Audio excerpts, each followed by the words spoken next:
ಎಲ್ಲರಿಗೂ ನಮಸ್ಕಾರ.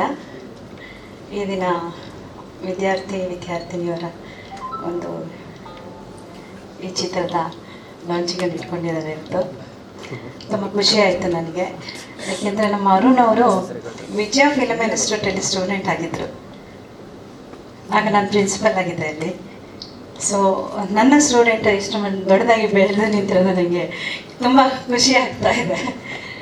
So all the best Arun. ಈ ಚಿತ್ರ ವಿದ್ಯಾರ್ಥಿನಿಯರು ನಿಮಗೆಲ್ಲರಿಗೂ ಗೊತ್ತಿದೆ. ಸ್ಟೂಡೆಂಟ್ ಬಗ್ಗೆನೇ ಈ ಚಿತ್ರವನ್ನು ಇದು ಮಾಡಿದ್ದಾರೆ. ಇದರಲ್ಲಿ ನಾನು ಹೀರೋಗೆ ಒನ್ ಆಫ್ ದ 3 ಜನ ಹೀರೋಯಿನ್ಸು. ಇದರಲ್ಲಿ ಒಬ್ಬ ನಮ್ಮ ಮಗ ಹೆಸರು ಮರ್ತೋಯ್ತು, ವಿವಾನ್. ಅವನಿಗೆ ಮೊದಲಾಗಿ ನಾನು ಆ್ಯಕ್ಟ್ ಮಾಡಿದ್ದೀನಿ. ತುಂಬ ಚೆನ್ನಾಗಿದೆ ಈ ರೋಲು. ಅದರಲ್ಲಿ ಒಂದು ನೆನೆಸ್ಕೊಳ್ಬೇಕು ಅಂದರೆ ಅರುಣ್ ಅವರು ಒಂದು ನಂದು ಟು ಸಾಂಗ್ನ ಈ ಚಿತ್ರದಲ್ಲಿ ನನಗೆ ಆ್ಯಕ್ಟ್ ಮಾಡಿಸಿದ್ದಾರೆ. ಅದನ್ನು ತುಂಬ ಖುಷಿ ಆಯಿತು. ಆ ಸಾಂಗಲ್ಲಿ ಶಂಕರ್ ನಾಗ್ ಅವರು ಫ್ಯಾನ್ ಆಗಿರ್ತಾರೆ. ನನ್ನ ಮಗ ಅಮ್ಮ ನೀವು ಮಾಡಿ ಅಂತ ಅದೊಂದು ಕಠಿಣ ಒಂದು ಇನ್ಸಿಡೆಂಟ್ ಬರುತ್ತೆ. ಅದೊಂದು ನೆನಪಿಸ್ಕೊಳ್ಳುವಂಥ ಒಂದು ಸಿಚುಯೇಷನ್ ಇದರಲ್ಲಿ.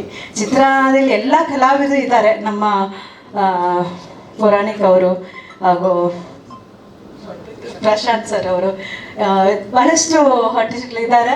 ಸ್ವಲ್ಪ ಲೇಟ್ ಆಗೋಯ್ತು, ಹಾಗಾಗಿ ನಾನು ಎಲ್ಲ ಸ್ವಲ್ಪ ಬರೀಲಿಕ್ಕೆ ಇದಾಯಿತು. ಸೊ ಇಲ್ಲಿ ಚಿತ್ರ ತುಂಬ ಚೆನ್ನಾಗಿ ಮೂಡಿ ಬಂದಿದೆ. ಈಗಿನ ಒಂದು ಜನ್ರೇಷನ್ ಹೇಗೆ ದಾರಿ ತಪ್ಪಿದ್ರೆ ಯಾವ ರೀತಿಯ ಎಲ್ಲ ಅನಾಹುತ ಆಗುತ್ತೆ ಅನ್ನೋ ಒಂದು ಘಟನೆಗಳು ಈ ಚಿತ್ರದಲ್ಲಿ ಇದೆ. ಒಂದು ಸರಿಯಾದ ಒಂದು ಪರ್ಸನ್ ಬಂದು ಅವ್ರಿಗೊಂದು ಮಾರ್ಗದರ್ಶನ ತೋರಿಸೋ ಒಂದು ಇದರಲ್ಲಿ ನಡೆಯುವಂಥ ಒಂದು ಘಟನೆಗಳಿದೆ ಈ ಚಿತ್ರದಲ್ಲಿ. ಸೊ ಈ ಚಿತ್ರದಲ್ಲಿ ನಾನು ನಡೆಸಿದ್ದು ತುಂಬ ಖುಷಿ ಆಯಿತು ನನಗೆ. So all the best Arun and everybody team. ಎಲ್ಲರಿಗೂ ನನ್ನ ಒಂದು ಬ್ಲೆಸ್ಸಿಂಗ್ಸ್ ಇರುತ್ತೆ.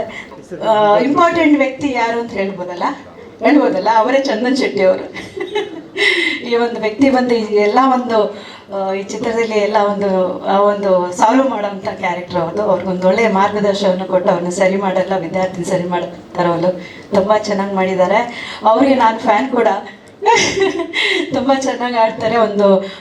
ಈ ಒಂದು ಟ್ರೆಂಡಲ್ಲಿ ಒಂದು ಹೊಸ ಟ್ರೆಂಡ್ ಅಂತ ಅಂದರೆ ಈ ಚಿತ್ರರಂಗಕ್ಕೆ. ಸೊ ನಿಮ್ಮ wife she is not there. I am fan of both of them. Okay, God bless you, all the best.